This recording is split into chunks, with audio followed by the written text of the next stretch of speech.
Bapak bilang itu adalah neraka, berarti Yesus menentukan orang ke neraka. Bapak cabut itu artinya argumen saya benar 100%. Yudas ke surga. Kau. Saya bisa kantor enggak? Jangan, saya lagi bicara. Sesudah itu Bapak blunder lagi. Mengenai perjamuan malam, saya patahkan. Lukas 22 ayat 21, coba Bapak baca. Oke, aku baca ayat 19. Lalu ia mengambil roti, mengucap syukur, memecah-mecahnya dan memberikannya kepada mereka. Katanya, inilah tubuhku yang diserahkan bagi kamu. Perbuatlah ini menjadi peringatan akan aku. Demikian juga dibuatnya dengan cawan. Sudah makannya berkata, cawan ini adalah perjanjian baru oleh darahku yang ditumpahkan bagi kamu. Tetapi lihatlah, tangan orang yang menyerahkan aku ada bersama-sama dengan aku di meja ini. Artinya sudah dilakukan dua-dua itu. Yesus mengatakan, tangannya ada di meja ini orang yang akan menyerahkan aku loh. Siapa itu? Si Yudas. Tidak mungkin si Petrus. Artinya Yudas belum pergi. Jadi Pak, argumen kalian itu tidak ada yang bagus dari dulu. Udah bilang itu aja.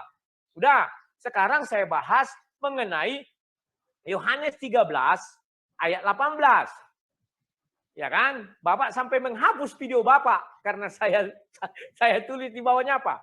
Bapak tidak paham. Di situ dikatakan rotiku. Bapak bilang Yudas belum memakan. Rotiku. Ku di situ apa? Yesus. Roti Yesus itu merujuk kemana? Yohanes 6. Kita harus kembali ke Yohanes 6. Ayat 48. Di situ jelas dikatakan kriteria roti Yesus itu apa? Yang Bapak bilang dimakan mereka pada perjamuan Paskah, itu ayat 49. Yohanes 6 ayat 49. Yang dimakan Yudas itu, akulah roti hidup, kata Yesus. Gak ada yang lain, akulah roti hidup, kata Yesus. Terus perjamuan Paskah itu apa? Ayat 49, nenek moyangmu telah makan manna di padang gurun dan mereka telah mati. Jadi orang merayakan Paskah itu kan karena mengingat pembebasan dari tanah Mesir ke tanah Kanaan, mereka diberi makan di gurun itu. Tetapi mereka mati, kata Yesus. Selesai. Itu yang Bapak bilang dimakan sore-sore hari itu. Tetapi Yudas sudah makan rotiku, kata Yesus. Rotiku itu apa? Tidak ada roti Yesus yang lain. Bapak balik-balik pun Yesus hanya mengatakan, akulah roti hidup. Baru masuklah kita ke ayat 51. Akulah roti hidup yang telah turun dari surga. Jikalau seorang makan dari roti ini, ia akan hidup selama-lamanya. Dan roti yang kuberikan itu ialah dagingku dan kuberikan untuk hidup dunia. Makanya di dalam perjamuan dikatakan memecah-mecah roti. Selesai. Inilah tubuhku. Kenapa dibilang tubuh? Karena masih satu kesatuan. Sama dengan domba, satu kesatuan masih tubuh. Begitu dipenggal kepala, dipenggal kaki semuanya, barulah dipotong-potong namanya daging. Dipecah-pecah. Itulah roti Yesus. Bagaimana sih? Nah, apa lanjutnya? Ayat 53. Maka kata Yesus kepada mereka, aku berkata kepada sesungguhnya jikalau kamu tidak makan daging anak manusia dan minum darahnya, kamu tidak mempunyai hidup di dalam dirimu. Yudas sudah memakan. Itulah hebatnya Yohanes menuliskan ini. Yohanes memang cara penulisannya beda dengan Matius, Markus, Lukas. Dia membuat orang terjerat di ayat 26. Dibilangnya Yesus mencelupkan anggur, artinya roti itu sudah berisi anggur. Siapa yang mau membantah terjebak sendiri dimakan. Kalau tidak dimakan, tidak digenapi Mazmur 41 ayat 10. Yohanes 13 ayat 18. Agar genaplah nas ini katanya. Kalau dia tidak makan, kayak kata Pak Weli di videonya, ya belum digenapi dong nas itu. Sampai sekarang, hari ini, dan akan datang, dan sampai hari kiamat. Artinya sudah dimakan, baru tergenapilah nas itu. Gimana? Oke. Sampai sekarang Yudas tidak tahu apa dosanya. Sampai dia mati tidak tahu apa dosanya. Yang tahu kita. Karena ditulis para penginjil. Ditulis para rasul. Yudas tidak tahu dosanya. Maka Yesus mengatakan, Bapak ampuni mereka. Bukan mereka itu, oh ini ada kalimat mereka nih. Mereka menggotong. Pak, orang Romawi itu kebiasaan menyalib memang gitu. Dicambuk dulu segala macam. Mereka memang tidak tahu siapa yang mereka cambuk. Tetapi mereka tahu apa yang dia perbuat. Mencambuk itu ya hukuman pekerjaan sehari-hari mereka. Kan begitu. Tetapi Yudas memang nggak tahu apa-apa. Bahkan sampai detik ini pun dia nggak tahu dosanya apa. Yang tahu kita. Karena diberitakan Alkitab. Yudas tahu dosanya. Ketika di Matius 27 dikatakan apa? Maka menyesallah dia. Menangis. Ada kalimat menyesalkan. Dan berkata, aku memang berdosa katanya. Telah menyerahkan Yesus itu katanya. Baru pergi dia bunuh diri. Dia nggak tahu. Dari sudut manusia dia berdosa sekali menyerahkan Yesus. Dari sudut Yesus berhasil karya keselamatan. Sehingga apa yang diucapkan Yesus tergenapi. Mati di kayu salib. Selesai. Sampai detik ini Yudas tidak tahu apa dosanya dan kesalahannya. Yesus tahu. Maka Yesus bilang, nggak ada urusanmu Petrus. Bagaimana dengan dia Tuhan katanya. Misteri ini. Siapa dia? Kalau Yohanes tak mungkin dibilang bagaimana dengan Yohanes Tuhan. Baru dia berikutnya. Maka tersebarlah berita ini kepada murid-murid. Itulah Kefas. Bertemu dengan si Petrus, si Yudas. Nggak tahu kita dalam wujud apa sih itu. Penting Petrus karena nabi kan karena rasul kan diberi kuasa melihat iblis. Maka mereka bisa mengusir iblis. Yesus raja segala raja.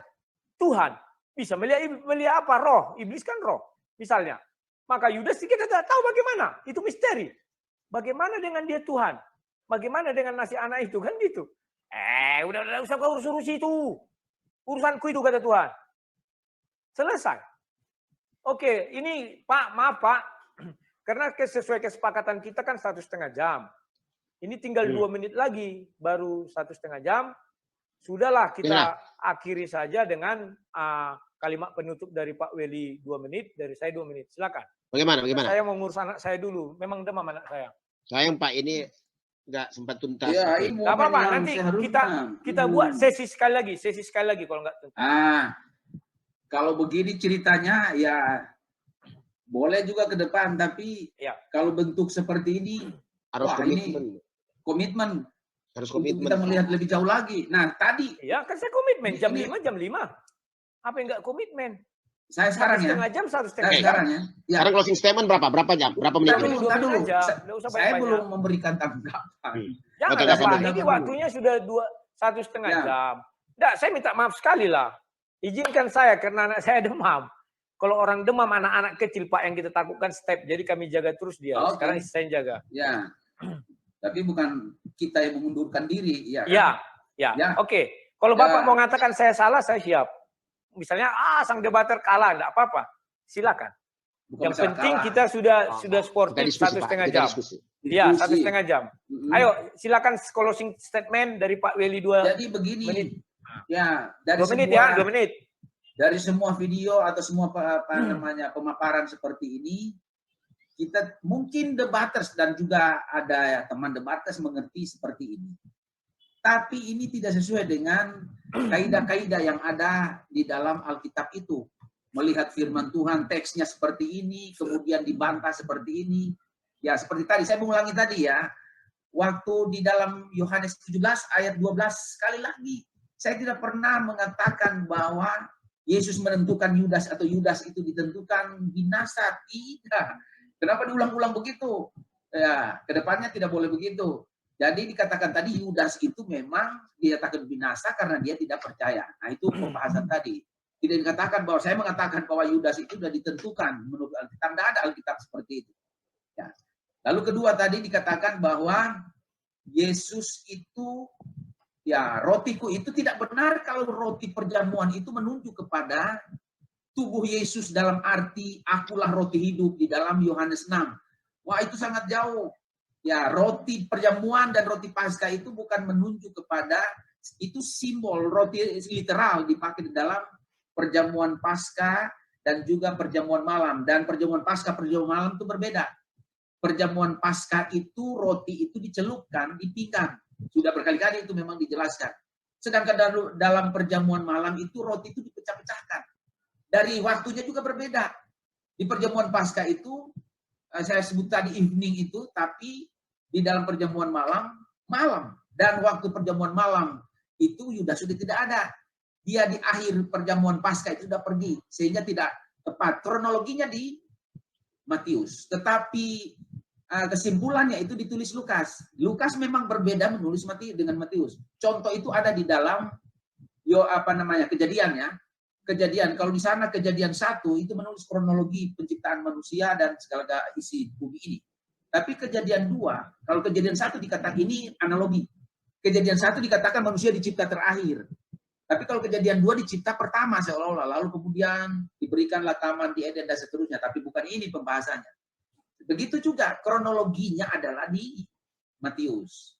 Sedangkan di Lukas bukan kronologi. Lukas itu mau menggabungkan cerita itu dan ditampilkan dua hal saja di sana. Yang pertama, perjamuan, inti perjamuan.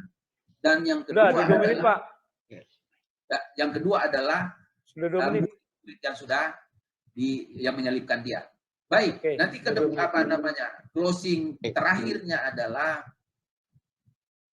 mesti hati-hati melihat Alkitab. Seperti contoh tadi, kecil saja contoh itu, melihat mereka itu tetap dikaitkan kepada Yudas, dan form seperti itu akan terus berlanjut ke depan dari Book Debaters ini. Saya hanya usul. Jemaat sekarang sudah makin canggih, mereka sudah pintar melihat seperti itu. Saya kira itu tidak kena. Tidak kena dengan saya. Oke. Terima kasih closing statement dari saya. Terima kasih kepada Pak John Lee Ngantung. Dan terima kasih kepada Pak Weli Pandensolang yang sudah mengundang saya dalam room ini. Kapan waktu misalnya mau ada diskusi lagi, boleh mengundang saya. Dan saya tidak akan menjabarkan apa-apa lagi karena semua sudah saya jabarkan dari awal sampai terakhir. Oke, saya mohon pamit. Kalau ada kata-kata yang salah mohon dimaafkan. Saya izin keluar daripada room ini. Terima kasih, sampai jumpa Pak.